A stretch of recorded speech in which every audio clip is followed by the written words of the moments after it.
who is on the men. We'll talk about that a little bit. Thanks for being here, Chris and Clay. We appreciate you both very much. For those of you who don't know, a lot of new faces always, and great to see old faces and friends who are supporting the Venture Center. I'm Wayne Miller. I'm the Executive Director of the Venture Center. I'm just a pretty face. I got a great team who delivers just amazing things here every day as we work to educate, collaborate, and accelerate people who have great ideas and companies that are further along and so forth. Most people know about our two accelerators, but we're also very committed. We're going to be making a pretty significant announcement shortly here about our relationship with the University of Arkansas and Pulaski Tech.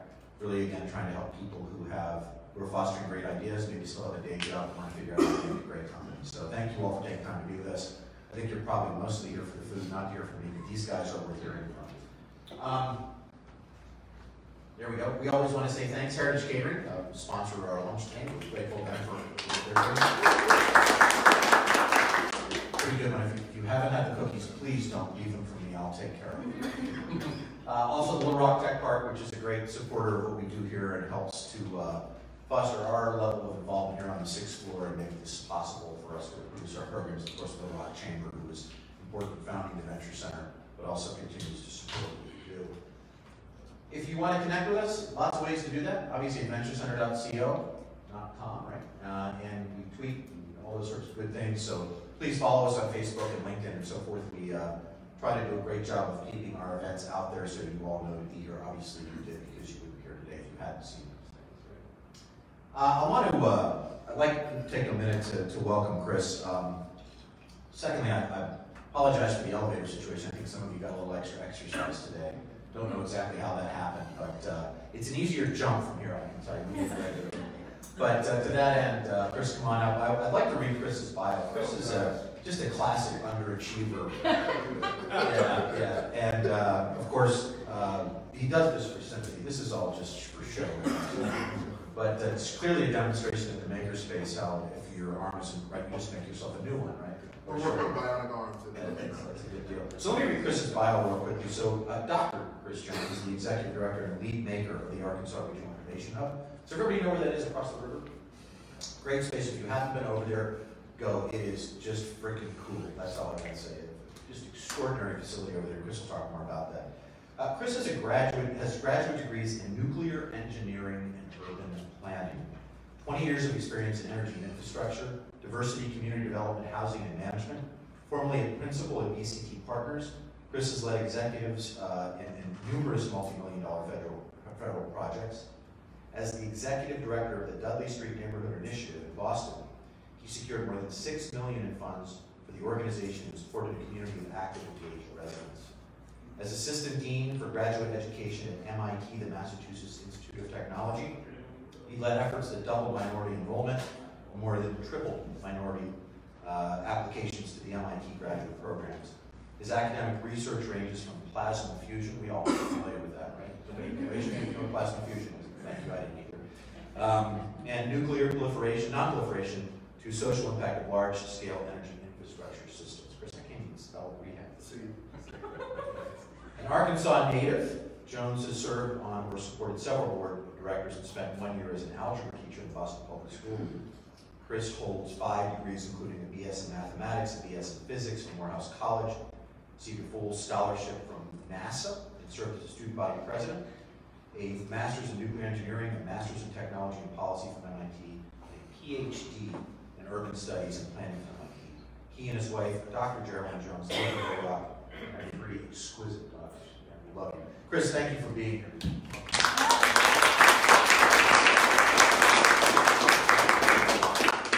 So we're laughing because, what some of you don't know, because yesterday I got out of the booth for a broken ankle. He's got a busted shoulder. So we're thinking that if you're running an entrepreneurial service organization in the state, you need to have broken bits. Anyway, thank you. I know this was an extra effort for you to be here. I hope the Percocet and the oxycodone come through. We'll see. It'll be real creative. Want me to do the clicking for you? Sure. Why not? All right, I'll say it. So, first of all, it's great to be here, and I will say that that I love this guy over here, Wayne, because that's why I'm here. Otherwise, I'll be home trying to recoup and recover. I had surgery on Tuesday, and the surgery is because, like I said, the hub is creating a bionic arm. No, just kidding. I thought I was young, and so I went ATVing in Colorado and flipped the ATV over and fractured and dislocated my elbow. So I am now in recovery. So I need to apologize now for anything crazy that I say. I said I cannot be held responsible for the words that come out of my mouth for this hour or so. I'm really, really glad to be here. I think if there's sort of the reason why it was important for me to get up and show up here is the core message that I want to get across to you all, and that is that partnerships matter. What you all are doing here matters to us at the Innovation Hub, and the partnership means a lot to us. And I think together we are and can and will continue to fundamentally transform what happens here in the state, what happens around the nation, and what happens in the world. If that's the message that I want you all to walk away with, more than anything else. And with that, one of the things that Wayne and I have to figure out is how we formalize our partnership. I will say informally, and I mean this from the depths of my heart, you all are more than welcome at the Innovation Hub anytime, all times. We have a great number of resources that I'll share with you, but I'd love to see your faces there. And we always send folks over this way because, again, the strength of the partnership is what matters most. All right, so let's get going.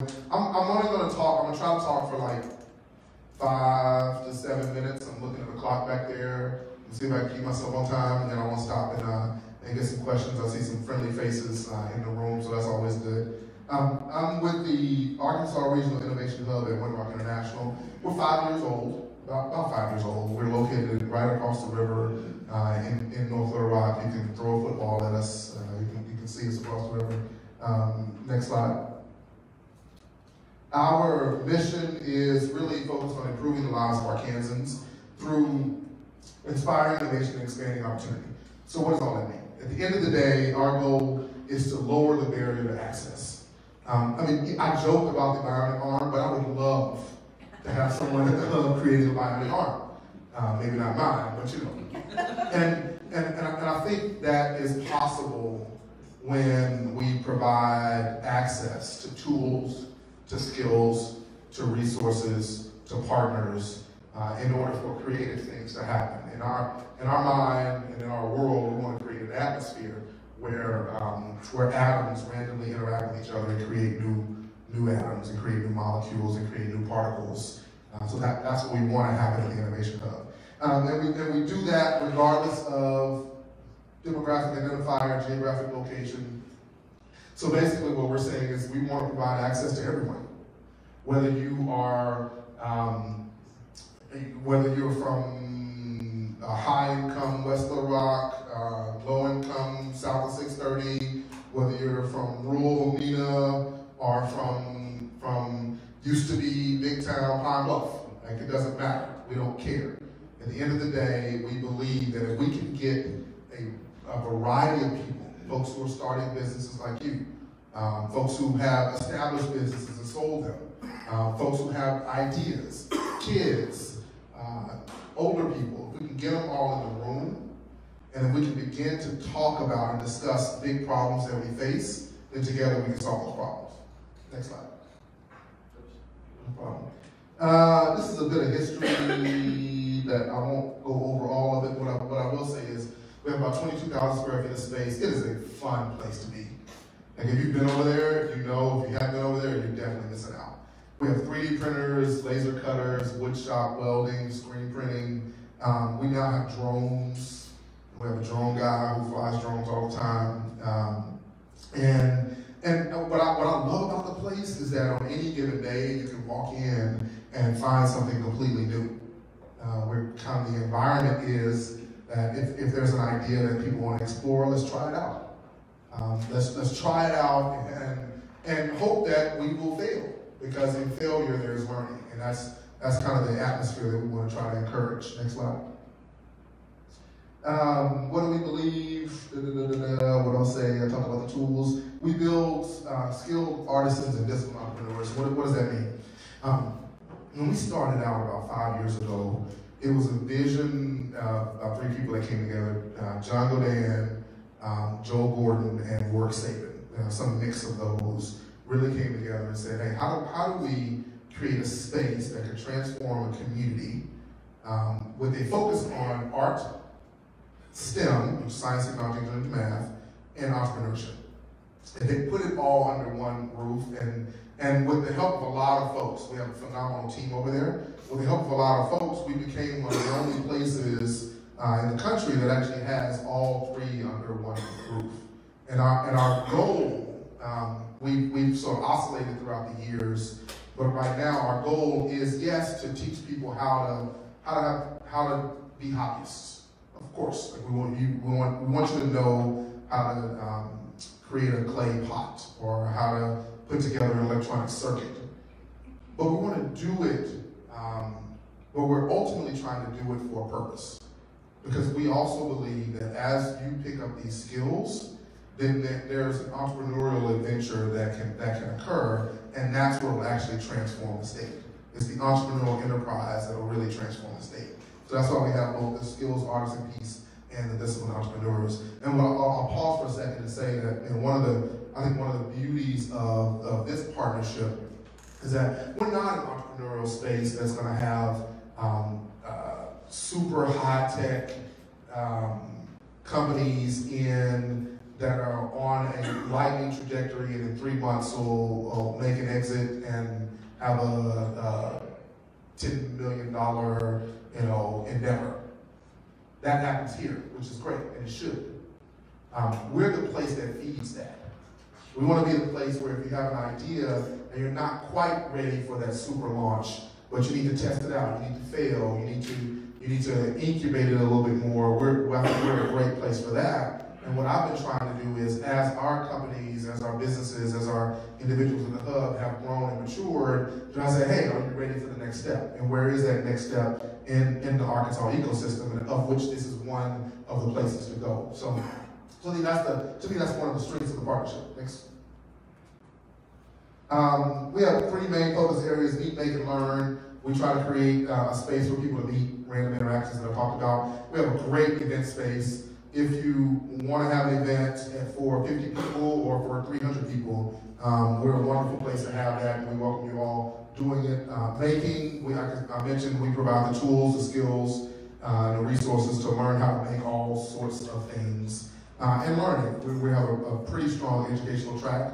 A lot of it's focused on your K-12 space, but it's not exclusive to that. So we have after-school summer camps. We have after-school summer camps, and I'm drawing a blank on what the other is. Field trips and the like. But we also have classes for adults in the evening. So, and one of the things that I think is great about the Innovation Hub is when you can bring people together who have is random skills that are useful. You can do things like this week we have a workshop on what do you do with your furniture that's been soaked from the floods. Like how do you refurbish your furniture in a way that's practical and useful? Those are the kinds of things that we also do at the Innovation Hub. Next slide.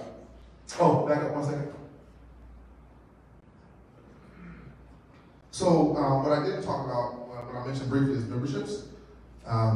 Some of you all are already members of the Hub, and it's great to see your faces. And we offer a range of membership top types. One is if you just kind of want to come in and what we call co-work. So you just want the internet, you want coffee, you want an interactive space to sit and do work. That's about $15 a month generally. Although that's where I think I want to offer something for you all and your team, because I think there should be a real partnership where it doesn't cost them for that. The next level is $50 a month, where you can take classes that are mostly free. Some of them are reduced price, but that's when you get to learn how to do welding, how to do woodshop, how to do electronics and robotics, and so on and so forth. And then we have team memberships and so on and so forth. Next slide. You can keep going. Actually, I will say one other thing, and I think I can stop and take questions.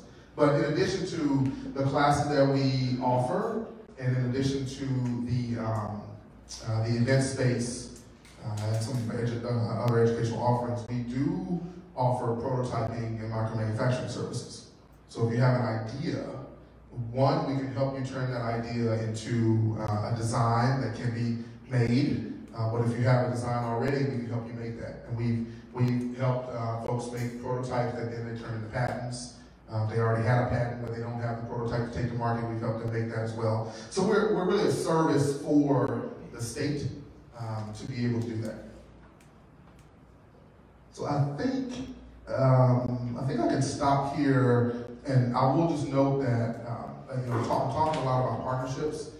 We are a part of Windrock International, and Windrock offers a lot of services as well to businesses, and we're able to leverage that from the Arkansas Women's Business Center, Innovate Arkansas, which I'm sure you all have heard about some of those names. And I think the beauty of what you have access to is that you can jump from one to the other. You know, you're a part of the hub for this phase of your growth. You're a part of the Venture Center for this phase. You're a part of the Delta I Fund for that phase. And it's really all to support your growth. So with that, can I stop and take questions? Absolutely. All right. Hopefully I didn't ramble too much. Questions? Yeah, so I have a guy, I was actually having breakfast with him this morning, and he spent already about $30,000 on like tooling, prototyping, coming up with the design for this invention, and then he's now going to start going to the Venture Center to start actually building the prototype on the furnace and stuff like that. My question is at what point do you have programs not just for people to come and explore design, but as far as the actual business side, the whole process going forward, and is with people that don't have money, what's the process for those people that have a great idea? Is there a back end some pre-investment almost, or where you say if it goes to market, we'll tool it and all this stuff for free, but then we'll take a royalty down the road? How does that work? Just bigger picture with ideas. So if I understand your question, I think what you're saying is that on the very, very front end, where you're early stage, you're taking your idea and you're just starting to make it, what are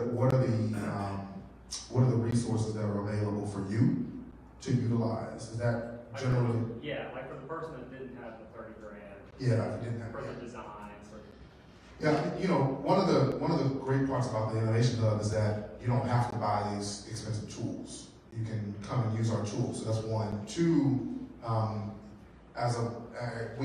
we also work to connect our members and the folks that come through to other resources. So the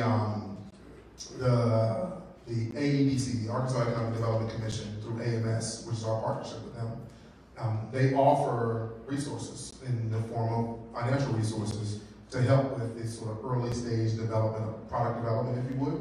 I don't recall right off the top of my head all the details of it, but that's one example of the connections that we would make with folks who are there and say, hey, I have an idea, I'm trying to make a product, I don't have enough money to make it, what are some connections that you can have for me? So we do put people in touch with the appropriate resources for that. What's the name of that organization? Arkansas Economic Development Commission, AEDC, and we're a partner with them. So just come see us and we can put you in touch with them.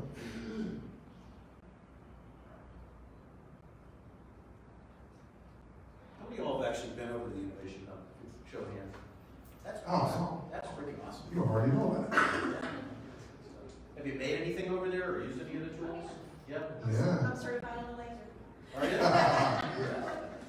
Oh. It's so great. I'm so grateful for Crispina. You guys can tell we have a little bit of a bromance going on. Chris wasn't married, you never know. But anyway,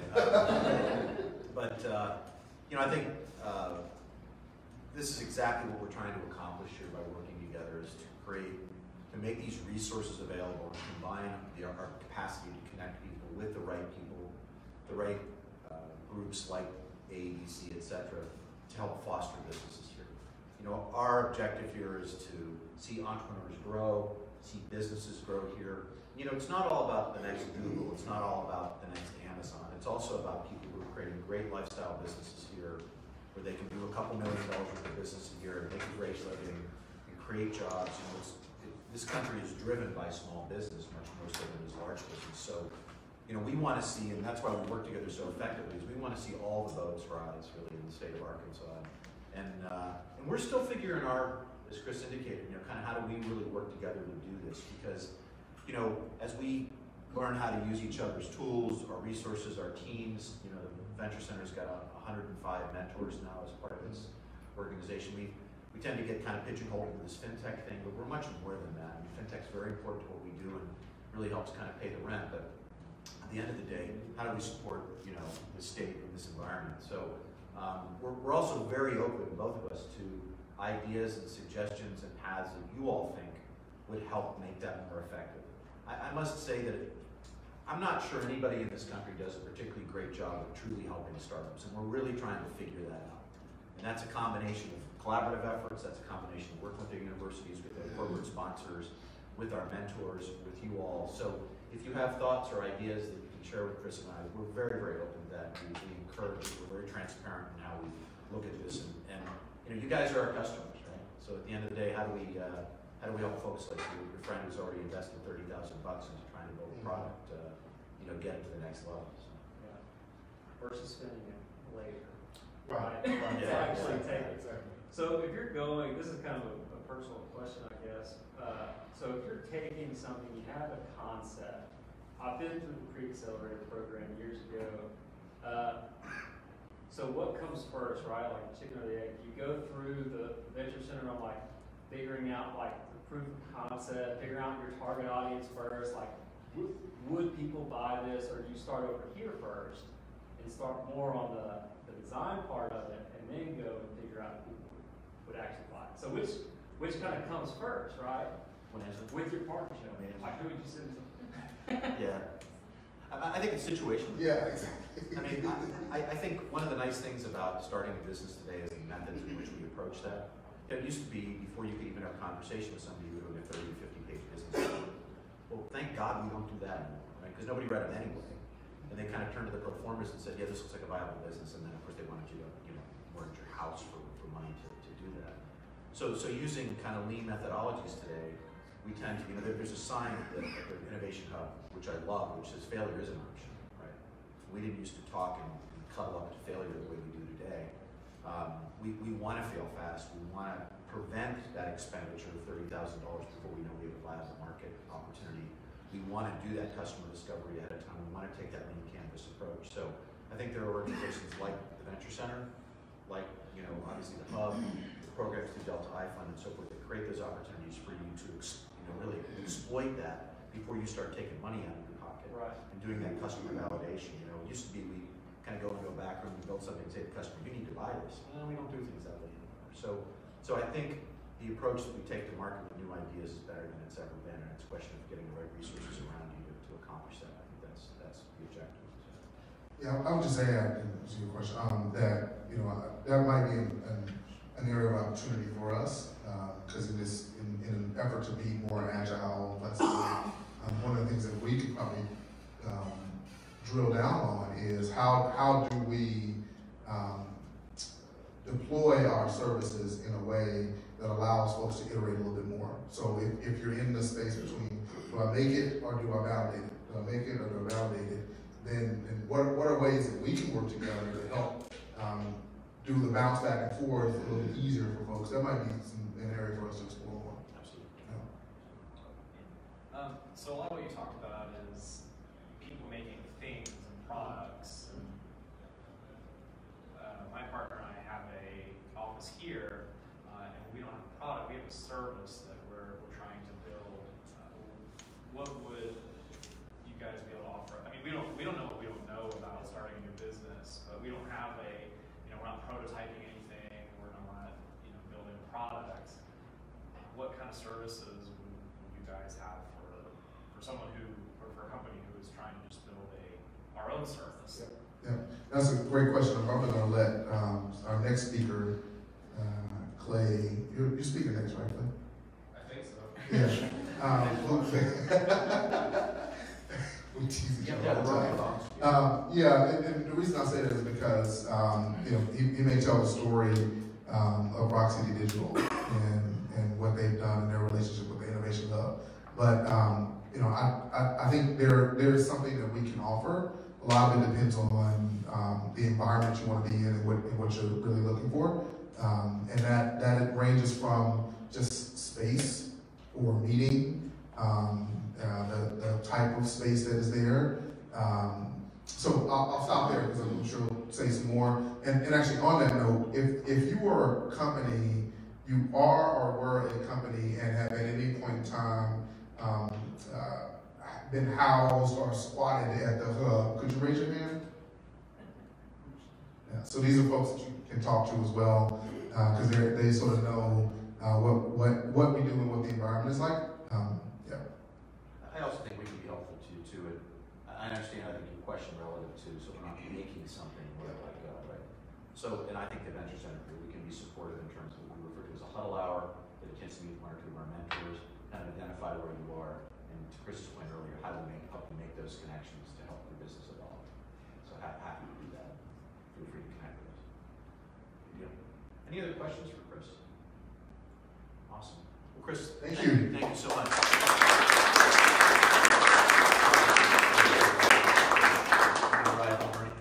Call you an Uber. Good,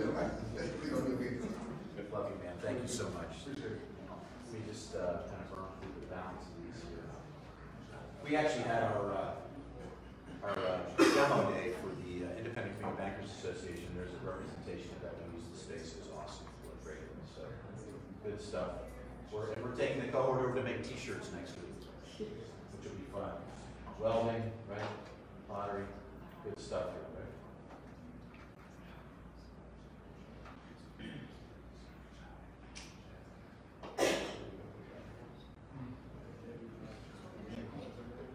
Things are highly reliable. Yeah, it's great space. Clay, come on up.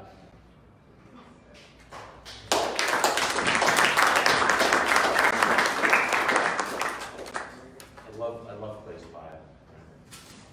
So Clay's bio starts off, Clay Moser was fired from every job he ever had. His first job out of college was working in the insurance operations. It didn't last long, take long to realize that the job wasn't for him. But for the next 10 years, Clay hopped from job to job, getting fired from each one. But it wasn't for being lazy or not good at his job, it just wasn't traditional, so corporate jobs didn't work for him.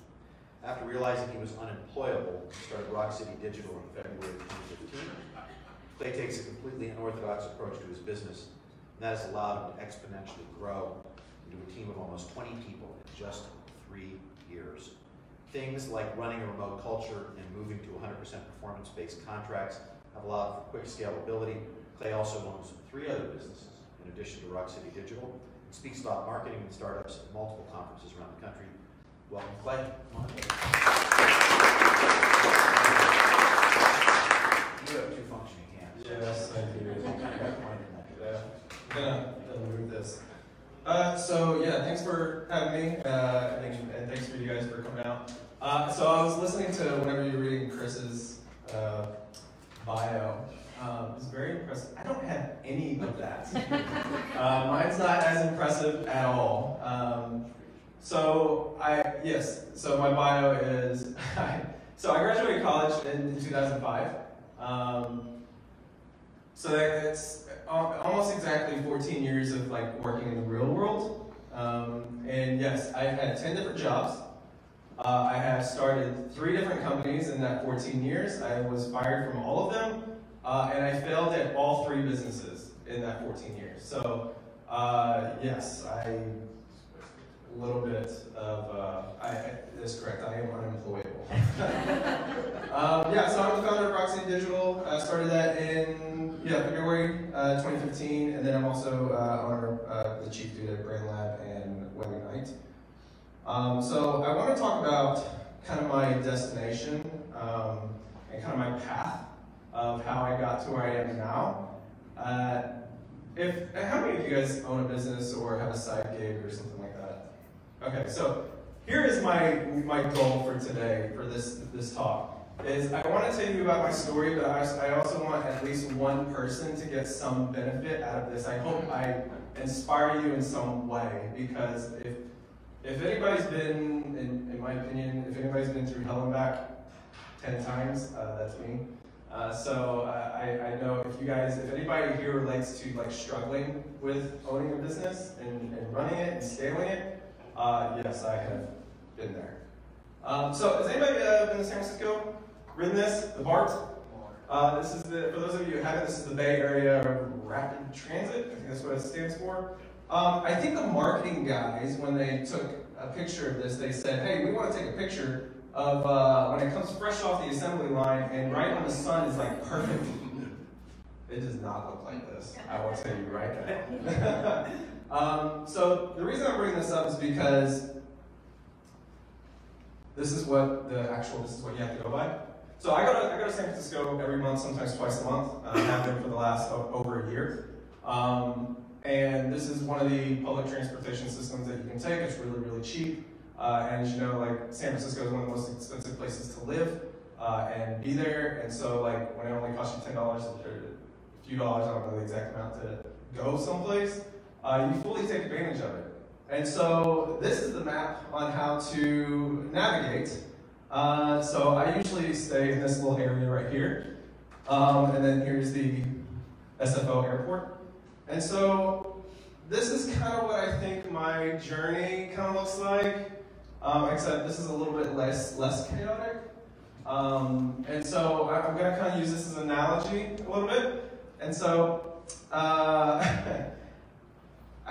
this is how you figure out where you're going. Okay, so the problem is that when I first started my career, I did not know what my destination was. What was my final destination? I had no idea, okay?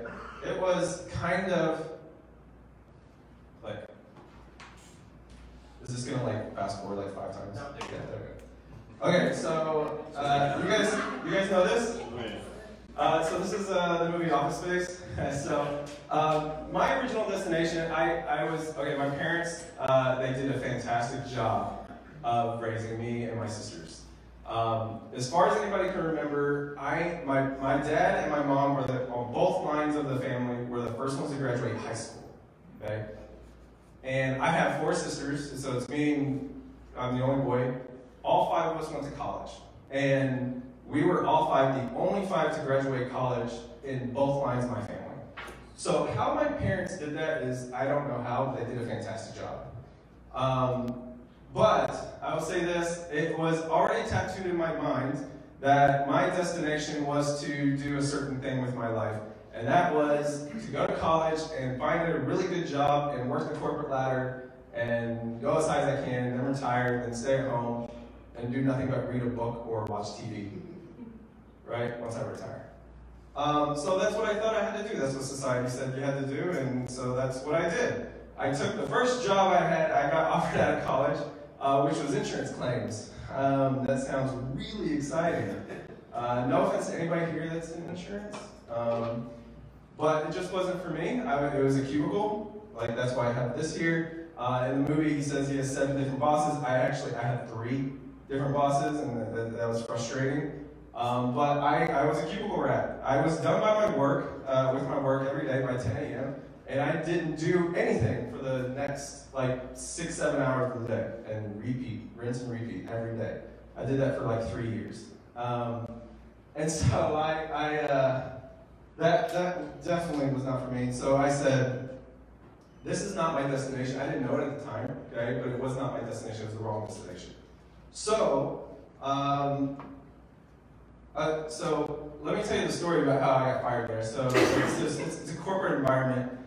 So because I got done with my work by mid-morning every day, I did things like I put my feet up on the desk. I was playing like games on the computer. Back then, all I had access was like Tetris, or Minecraft. And then one day they said, "Oh hey, we decided that you're no longer a good fit because you goof around, right? Because even though I was the #1 producer in the company, because I didn't, it was one of those things where it's like, well, yeah, that's great. You know, you're a #1 producer. You know, but what can you do with those extra 6 to 7 hours? It's like, well, you know, sorry, like there's just not enough work for me to do. Sorry, I got through it really fast. So, the wrong destination. And so I'm gonna go back to this. So the very first time, here's the story of like the first time I ever took the BART. Did not know what the heck I was doing. I started here. I needed to get to the airport. And so you can see I'm supposed to take the blue line, and then from the blue line I take the yellow line. So I go shh, and then I go here, right? So what I actually did, and just for context, it takes about an hour if I actually take the right route. So what I actually did, I took the blue line, and I took the orange line, went all the way up to Richmond, and then I said, oh no, this is not right, so I took it back. I went all the way down to Fremont, and I was like, no, this is not right, this is where it ends. And then I actually took the green line, and took it all the way over there where I needed to be, and I finally took the yellow line and got to the airport. Took 2.5 hours. And then, fun, I was actually supposed to be at the Oakland airport. I did not pay attention because I usually fly out of SFO, but this time I was flying out of Oakland, and then I was like, no, 2.5 hours and I'm at the wrong airport. So then I had to just take an Uber, and then that cost me out the butt for it. However, so like what I want to say is like, in this thing is the wrong destination, and sometimes you, like whenever you think something is your destination, maybe it's not. And that will get you taking so many different paths in your life, and that's what it did for me. I took so many different paths, and sometimes there were roadblocks, sometimes it got rerouted, and it just wasn't the right way to get where I needed to go. And so that was a very, very fun journey. So this is what I actually looked like, by the way, whenever I was doing that, because I was like, one foot in, 1 foot out. I don't know where I'm going. And I actually, I got this image off of Google, by the way, but there was one of these people in Invest. I was like, hey, I don't know where I'm supposed to go. And the response was, are you in or out? Are you out? I was like, I guess I'm in. This is where all these other people are going. So I was following what everyone else was doing. The issue was they had a different destination than me. And so I actually had I should have had a different destination, so I took the wrong route. So, so I left that job, and so I said, okay, I am not going to do this anymore. I don't want to go try to find another insurance claims job. I don't want anything to do with insurance because it was the most, I don't know, I just didn't enjoy it. So what did I do? I decided to go sell insurance. And so, yes, I wore a suit every day. For those of you that don't know me, I don't wear a suit at all. There's typically only 2 occasions where I will. It's a wedding or a funeral. Every once in a while, you might see me wear one, take a picture because that moment doesn't last very long. But yes, I went and sold insurance, and it was one of those, like, I hate it whenever you have like a really bad boss. But you guys know this movie, Glengarry Glen Ross? So it's an older movie. It's all about like sales. So there's this one moment where he's Alec Baldwin saying, "Hey, why aren't you guys?" It's been a bit since I've seen it, but why aren't you guys selling any insurance? And or I can't remember what they were selling. Was it insurance? I can't remember. Anyways, and I think it's Jack Lemmon. Is that right? Jack Lemmon. He goes, "Well, we need the good leads, right? So I need good leads to be able to sell this stuff." And so in my job, I actually got a good lead from my boss, and because I did the same thing. I was like, well, I don't have any good leads. And so the lead was all the way to Blytheville. And so I had to drive, he told me I need to go drive all the way from here to Blytheville, go meet with this person, and then drive back. That's almost a 6-hour round trip. It's like 5 hours or something like that. And I said, I don't think that totally makes sense. Like, why don't we just send it to somebody that's closer over there and let them handle it, because like driving that far is for one meeting just does not make sense to me. And so this person's like, well, you know, sometimes you just have to do that. Like that was his reasoning. I was like, okay, that doesn't make any sense to me at all. So I went and done it. I get all the way there, and it was a no-show. It was a no-show. And so on the way back, I said, this job sucks. Anyone who can sell insurance, in my opinion, and do it successfully, I have major respect for.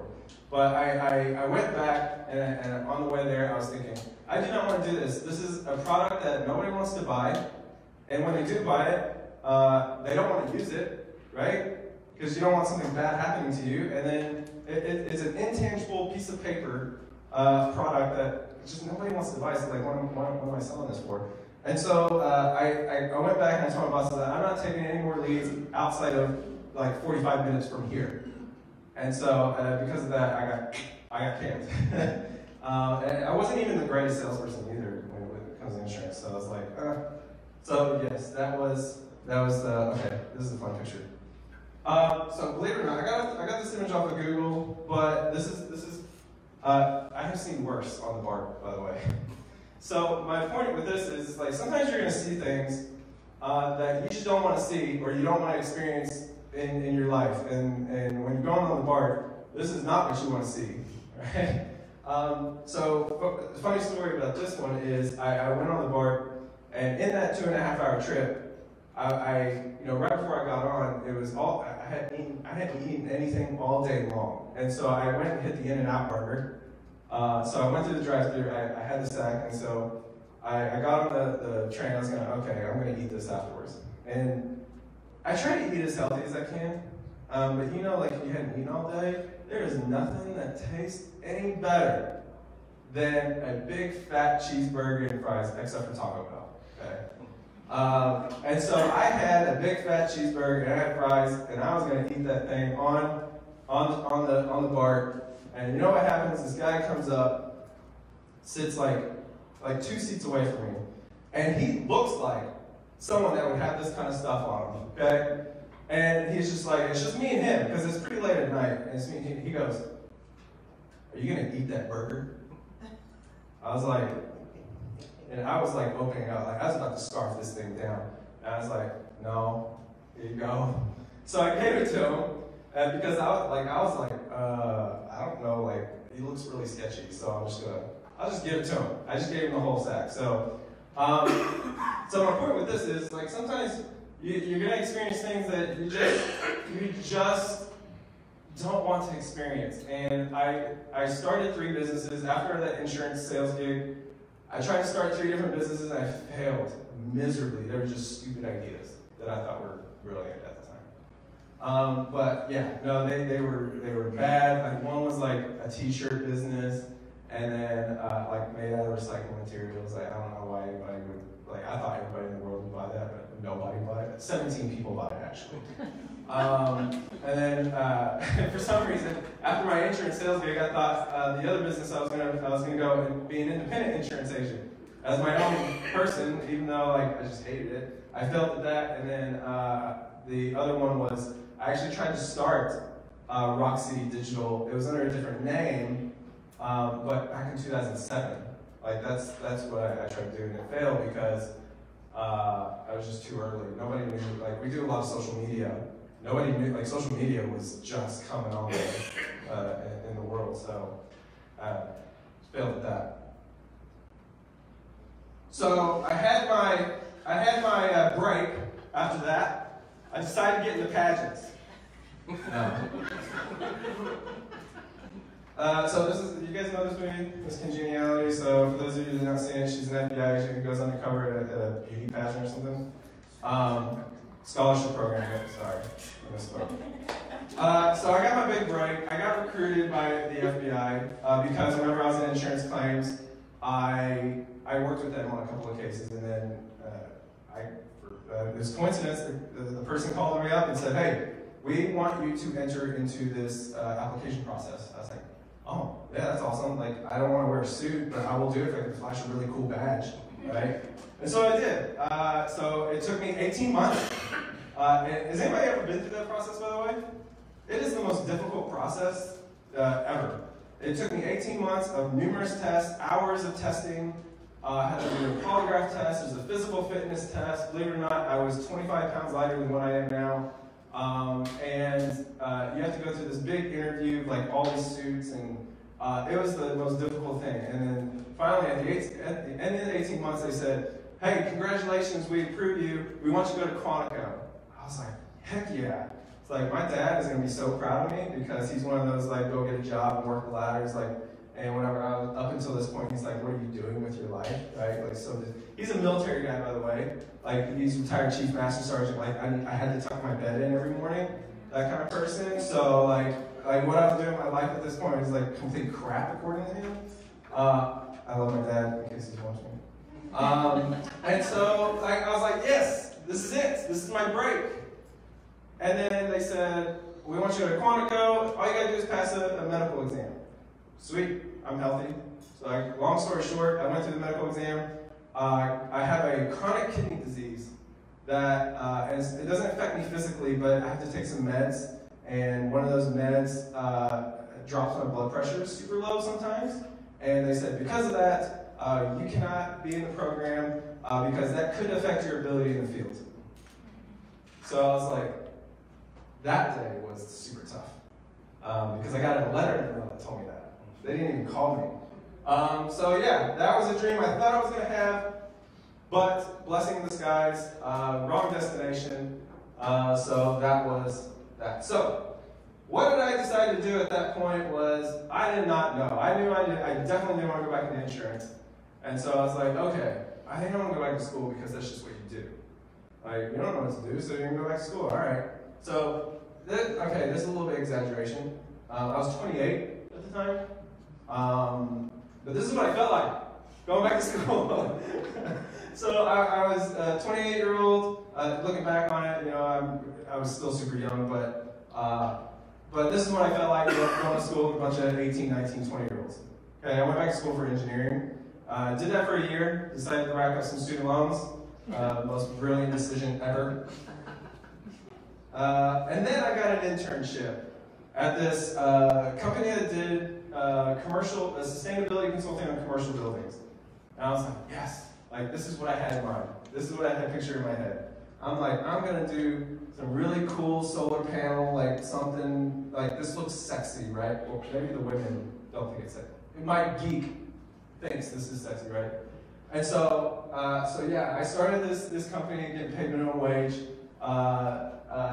doing this. So I did it for 3 months, and then the guys that own this company decided to start another company doing it for just residential homes.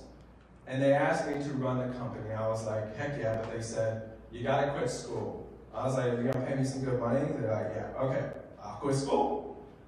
So I did, and we started the company, but the solar panel picture I had in my mind was not it. That was not what it was. They said, oh, by the way, since it's a startup company, you need to work in the field for like the first, few months or a few weeks or whatever. So yeah, it's not a problem. And they said, yeah, you might have to blow some insulation. I was like, I don't know what that is. So I Googled, and this is what I found, something very similar to this. And I was like, oh, that's not so bad. Let me tell you right now, she is way too clean, and it is way too bright, and there is way more room in this picture than what's actually reality. So in the first year, it was more like this, right? So this is what it actually was I did for the first year every single day. I worked 100 hours a week and did not have a day off for like 3 years. Literally, I did not take a day off. But at the end of the 3 years, this was February 2015, and the company had grown to 50 people, and we were doing really well. I wasn't doing this anymore. Life was great. And I remember at the beginning of whenever I first started this, they said, hey, they made some handshake agreements, like promises to me, and I said, okay, at the end of the 3 years, I was like, okay, I remember those agreements, so I brought it up, and then that's when I got fired. So, that's when I started this. So, in the last year of that last job, I was doing website design. I'm self-taught. Just because I needed to do it on the side, because I made a really smart move, go back to school and racking up $25,000 in student loans. So this is a way for me to pay off student loans. And so when I got fired, I was like, okay, I think I'm going to do website design and see if any agencies are hiring. So I applied to every single agency in town. I did not get one interview, not one. And I think it was because on paper, I did not have the education for it. I did not have the work experience for it. That little question that says, may we contact your previous employer? Yes or no? I had to check no on every single one of them. And so, yeah, I'm not surprised I didn't get an interview. This was the key moment, right? It was actually February 6, 2015 at 2 p.m. And when they said, come outside with us, and they said, we're going to let you go. And that was the moment I decided I am an unemployable person, and it doesn't matter how hard I work, 100 hours a week for 3 years in a row, 7 days, I can still, I don't control my own destination, right? So this was the moment where I said, I want to be, money was a big motivator for me up until this point, and that was pretty much it. I was like, what can I do to make the most money? I figured out that money was not it. It was happiness, how happy am I at my job, and then also I wanted to be an innovator, right? And so that's where I started this. This is actually the very first picture I took on my first day on the job. This is at the Root, and you can see the old logo. It's all black it's all black now, but that's the old logo. And that is the hat that I'm wearing right now, because right before I started this company, I took a vacation to Hawaii. And if you guys, for those of you in Hawaii, you know the lava rocks? There's the superstition if you take a rock home, something, you're cursed. So I was like, you know what, I don't really believe that. I'm going to take some rocks with me. So I took it off the beach, and I put it in my suitcase. No joke, this is a 10-day vacation. No joke, 2 days in, I had a family member pass away. After I put the rocks in my suitcase. And so I put the rocks back. And my vacation was cut short, but on the way to the airport, or at the airport, I found this hat. It says Maui on it. And so this is my only souvenir of a 2-day Hawaii vacation.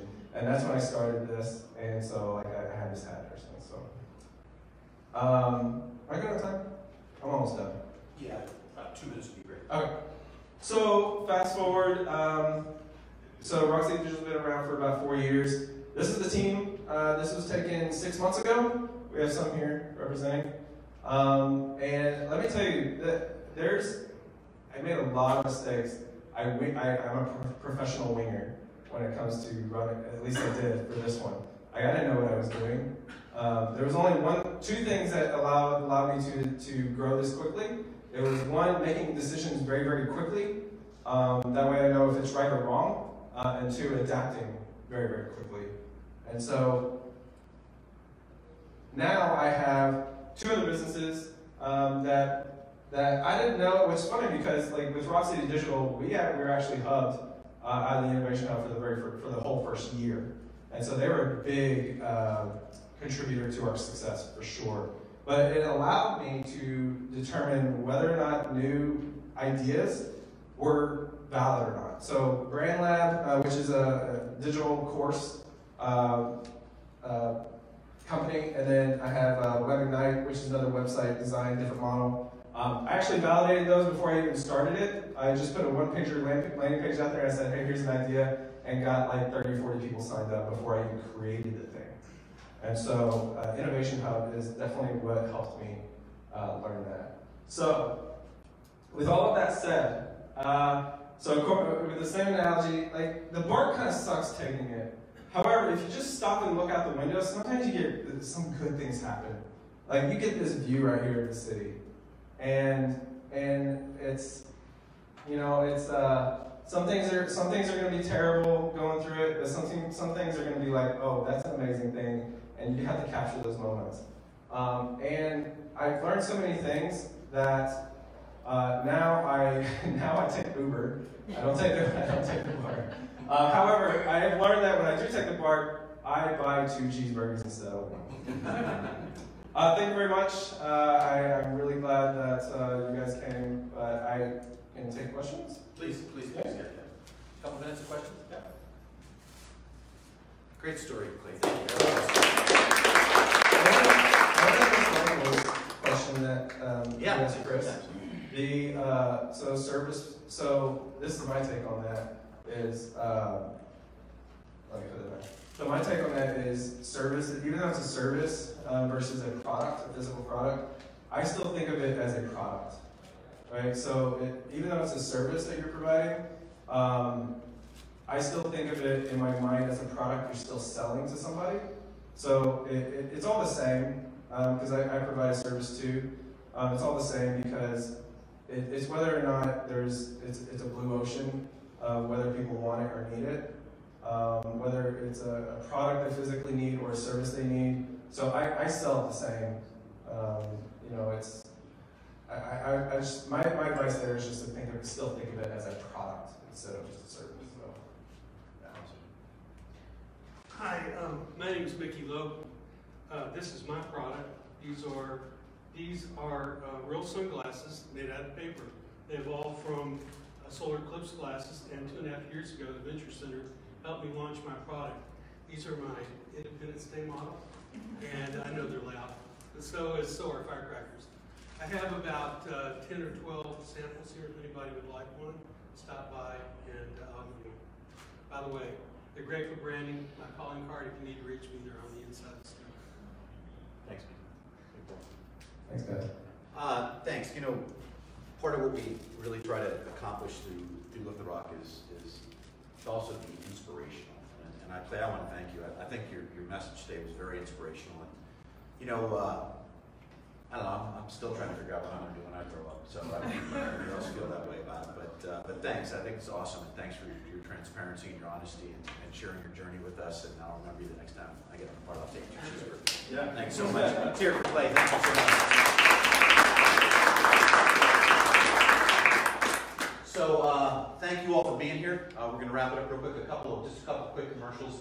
On the 25th, 11:30 to 1, Making of an Entrepreneur. As many of you know, we have 10 founders here from around the globe who are here in Little Rock with us for 12 weeks. A couple of them are going to share their stories about why they're doing what they're doing, particularly in the financial technology area. Great time to hear directly from each of them and their stories, much like Clay. So good stuff.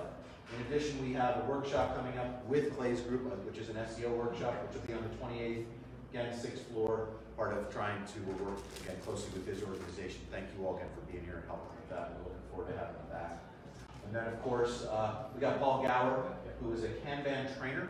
For those of you who don't know about it, come and find out about it. Paul, you want to say anything since you're here today about that event? No, I'm just going to help you hopefully figure out a way to help your teams. Give you couple of quick tips you can even start with. The idea is giving you value there, not like just we talk about Kanban, but like what you can do, a couple actual things hopefully help you get work done better. Yeah, and he's a rock star, right? So you guys should come and hear what Paul has to say. We love he and his wife who contribute greatly to what we do here at the Venture Center. And so make time for that as well. That's on July 8th, after the holiday week. And then last but not least, July 17th, for those of you who aren't aware, is the demo day for the FinTech Accelerator. That will be at the Rep this year. We're excited about the new venue and look forward to seeing you all there. It'll be a great day. I encourage you to sign up for that quickly. We're fairly limited on space this year with the Rep. And so please, if you want to come. It's a great day. These companies will each pitch for 7 minutes. Again, this isn't a pitch contest. This is a chance for them to demonstrate what they're doing and how they're impacting financial services and the solutions we're bringing to our partner FIS and the financial world. So please make time to come and enjoy that as well. And I think that's it. So this is our next one, which will be on the 19th of July. John Owens, who's CEO of the Chamber in North Little Rock. Heather Nelson, who is the founder of Seal Solar, and also Josh Davenport, who's the other co-founder. So come back here for try to have some good food for you again, and thank you for making time in your day, and look forward to seeing you next time. Follow us along here. Thank you very much, y'all. Have a great day.